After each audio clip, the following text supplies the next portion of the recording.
D'abord, je m'appelle Alpha Bayela Gueye, je suis socialiste, coordonnateur des cadres du Parti socialiste depuis 2015, un parti que je fréquente depuis l'âge de 16 ans et dans lequel j'ai constamment renouvelé mon engagement militant. Donc je suis également conseiller municipal depuis 2 mandats, précisément les mandats de 2009 et de 2014. J'ai également eu une vie associative extrêmement intense parce qu'après avoir joué dans toutes les catégories, j'ai été très tôt président de l'ASC Baobab à l'âge de 21 ans et nous avions cette même année gagné des trophées et pu atteindre également la finale départementale. Je suis également banquier depuis 20 ans parce qu'après mes études primaires à l'école Baobab, j'ai pu intégrer le CS Adama Diallo, ex-CS Karak, avant d'aller au lycée Blaise Diagne. Et c'est de là où j'ai obtenu le bac, donc avant d'engager mes études supérieures, qui m'ont permis de fréquenter l'université Bourguiba, l'ISM et un peu HEC Paris, où j'ai pu obtenir le parcours manager général et également le CSA en des activités financières et bancaires. J'ai débuté ma vie professionnelle à la Bank of Africa, où j'ai été recruté comme chargé de clientèle entreprise, après chargé des grands comptes un peu plus tard, fondé de pouvoir principal, avant d'être propulsé directeur de la clientèle entreprise, un poste que j'ai occupé pendant 4 ans. Par la suite, j'ai occupé dans cette même banque les fonctions de directeur des engagements et de directeur du réseau et de l'exploitation. En somme, c'est la banque qui a fait ma carrière bancaire parce que j'y ai passé le plus long de mon parcours. Donc je suis banquier depuis 22 ans. Et ce n'est que le 21 avril dernier que le président Macky Sall, en prenant certainement appui sur mes habilitations politiques en tant que coordonnateur des cadres du Parti socialiste et de Benno Bokk Yakaar, m'a nommé ici à la tête de l'Office des forages ruraux, qui est une direction qui s'occupe essentiellement de la gestion des infrastructures hydrauliques en milieu rural et qui est un poste qui a une grande portée politique.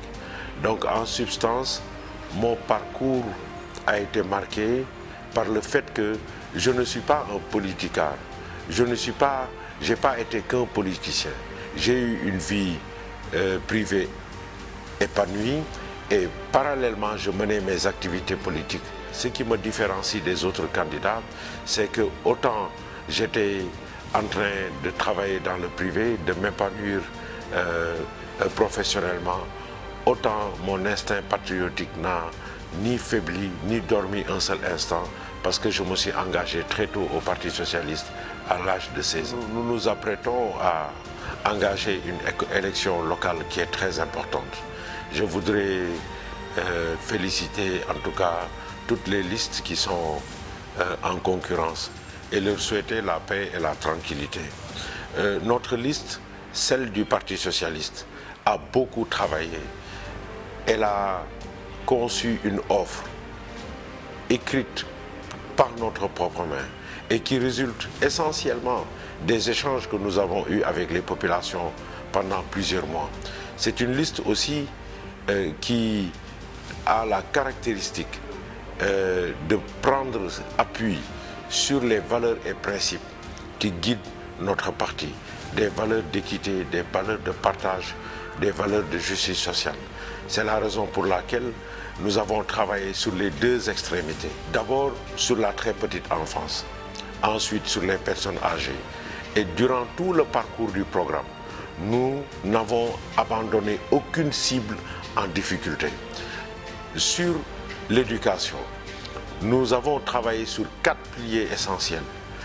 D'abord, la maternelle, parce qu'elle est importante, c'est parce qu'elle n'est pas à négliger. Nous avons pris cette décision courageuse et forte, et qui a une forte implication budgétaire, de consacrer 2 à 3% du budget pour garantir l'accès à la maternelle à tous les enfants de la commune. Pourquoi? Parce que nous estimons que c'est à la maternelle qu'on structure l'intelligence de l'enfant. C'est à la maternelle qu'il faut modéliser le citoyen. C'est à la maternelle qu'il faut inculquer à l'enfant des notions de discipline collective, des notions de partage et des notions de vivre ensemble. Donc, nous avons trouvé inacceptable et inadmissible que les enfants dont les parents ont les moyens puissent aller au préscolaire et ceux dont les parents n'ont pas les moyens ni aillent pas. Donc, nous voulons que les 5 premiers pas de la vie active de l'enfant, les 5 premières années, que tous les enfants soient sur le même pied d'égalité. Beaucoup de populations qui ont été rencontrées apprécient à sa juste valeur cette partie du programme. Le deuxième levier, c'est que nous avons constaté qu'il y a beaucoup de déperditions et nous avons mis en place un programme pour corriger progressivement cette déperdition sur les 5 prochaines années.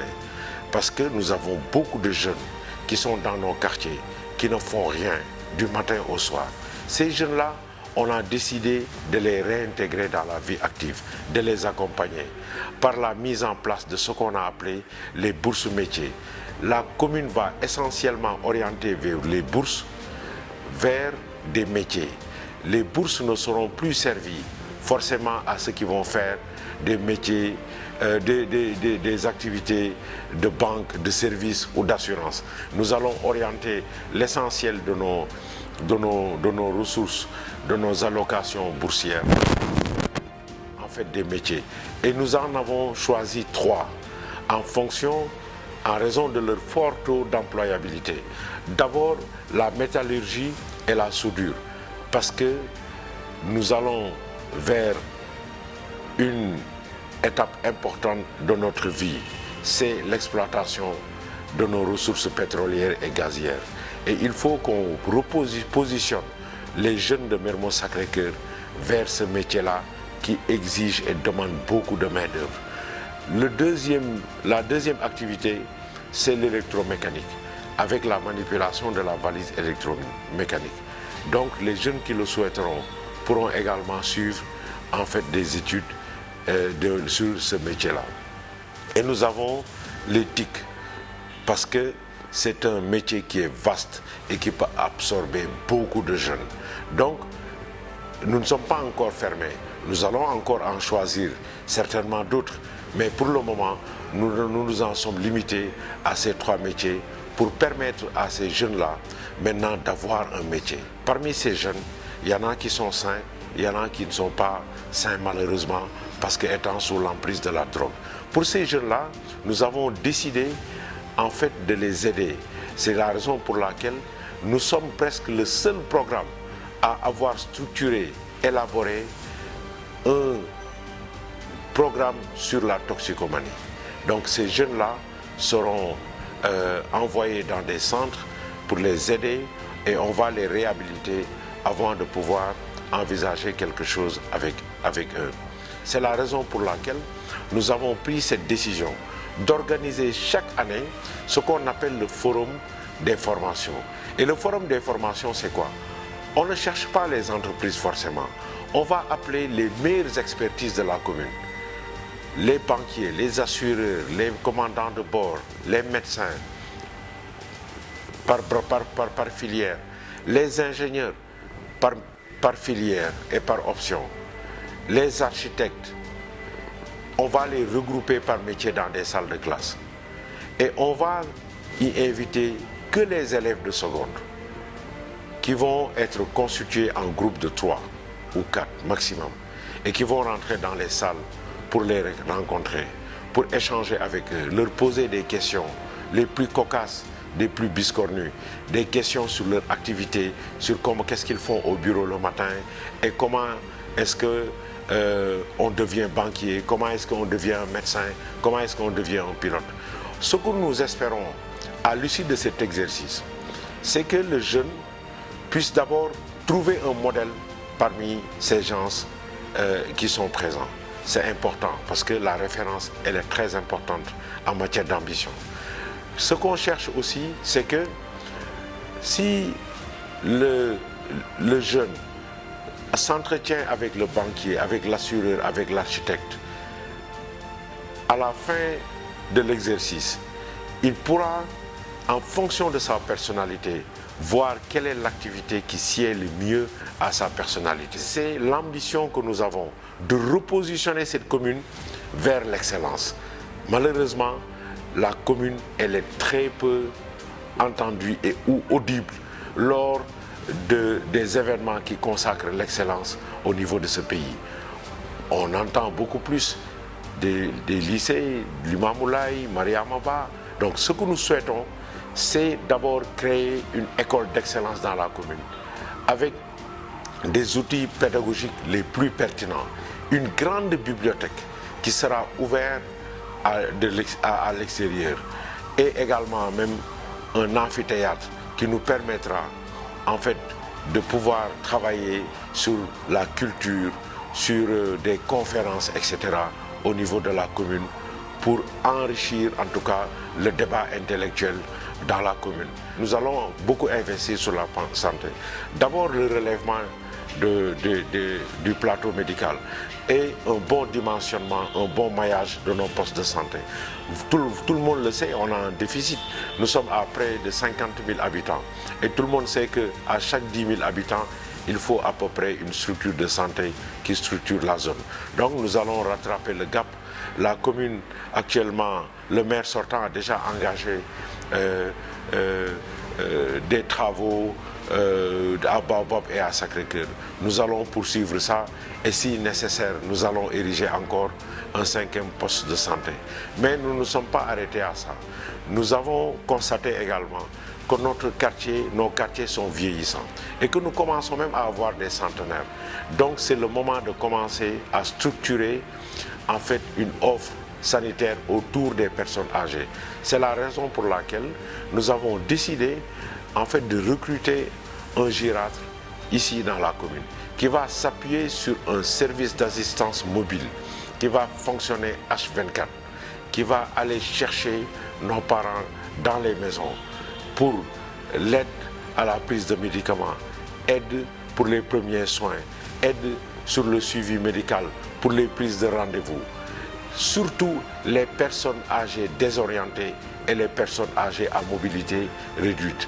Nous allons même chaque année faire une dotation conséquente pour acheter ce qu'on appelle les équipements auxiliaires, les déambulateurs, les rollateurs, les béquilles, des chaises roulantes pour, en cas de besoin, qu'on puisse faire la dotation à nos parents très rapidement. Donc, sur le plan de la santé, nous allons également relever de manière considérable les plateaux, surtout pour ce qui concerne les diagnostics qui sont très coûteux en matière de santé. Donc, sur le cadre de vie et la sécurité que nous concilions, nous sommes très attendus sur ce chantier. Nous le savons. Les voitures ceinturent mal la commune. Les plateformes de commerce sont mal élaborées. Ce que nous voulons, c'est restructurer l'espace communal. Et restructurer, c'est tout enlever pour remettre en fait de nouvelles installations. Nous avons décidé nous-mêmes d'homologuer nos propres installations. On va appeler un architecte urbaniste qui va retravailler sur les espaces de commerce dans la commune. Tous ceux qui voudront s'activer dans la vente de voitures devront venir se rapprocher de la mairie parce que nous comptons simplement ériger 5 positions de vente de voitures qui seront modélisées par nous-mêmes, schématisées par nous-mêmes avec l'appui de cet architecte urbaniste qui va les positionner en certaines parties de la commune. Et nous ne voulons même pas que ces concessions soient trop chargées en véhicules. Nous allons y autoriser maximum 5 à 6 véhicules et dans un espace agréable, bien éclairé et qui ne heurte pas le cadre de vie. Et il en sera de même pour tous les autres commerces. Nous allons nous-mêmes modéliser nos propres cantines des cantines vraiment modernes, en verre, bien faits et qui vont répondre en fait à nos exigences en matière de cadre de vie. Et comme ça, nous aurons en fait une image de notre commune beaucoup plus harmonisée. Vaste programme de réhabilitation en fait des jardins publics.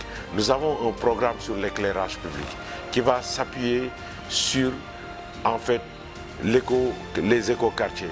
Sur chaque maison, nous allons faire une dotation en lampes avec solarisées pour éclairer les ruelles. Et la commune va s'occuper de l'éclairage des grands axes. Nous allons, dès notre arrivée, signer des conventions d'intercommunalité avec toutes ces communes pour prendre en charge ces questions sécuritaires. Et nous verrons également, sans pour autant gêner en tout cas la vie privée des gens, comment mettre des caméras de surveillance en certaines parties si les autorités, en tout cas policières, nous y autorisent à le faire. Nous aurons des espaces aménagés pour pouvoir faire la pratique collective de sport. Nous espérons que les gens pourront se promener le soir, que les parents pourront sortir et se promener également dans les jardins qui seront établis à cet effet. Mais nous voulons avoir une équipe première, une équipe d'élite, aussi bien en football qu'en basket, qu'en handball, qu'en volleyball, parce que il ne faut pas perdre de vue que le sport, ce n'est pas que le football. Donc, globalement, nous avons un programme qui est un programme abouti, qui est un programme qui garantit en fait un meilleur cadre de vie avec les populations. Nous avons aussi beaucoup travaillé sur les mécanismes de relation entre la mairie et nos concitoyens. Nous allons digitaliser tout ce qui peut l'être, la recherche des extraits. Nous allons faire des écoquartiers pour échanger de manière ininterrompue et avec des séquences qui seront déterminées chaque année avec les populations pour partager le budget en ligne, suivre le taux d'exécution budgétaire, partager sur les projets que nous avons envie de faire pour que les populations puissent en fait nous rejoindre, que ce soit une bonne dynamique, que ce soit une gestion participative. Remercier votre site. J'ai vu le travail que vous faites pour aller vers les citoyens, les acteurs politiques, les acteurs de la société civile, pour s'entretenir avec eux de manière vraiment assez ouverte et pour surtout aller vers la bonne information, parce qu'il y a ce qu'on appelle l'opinion et la bonne information. Mais je vois que votre site travaille beaucoup pour aller vers la bonne information. C'est la raison pour laquelle je vous souhaite en tout cas une bonne continuation et que ce site puisse grandir et occuper une place importante en fait dans le tissu médiatique sénégalais. Donc je vous remercie infiniment de votre présence ici.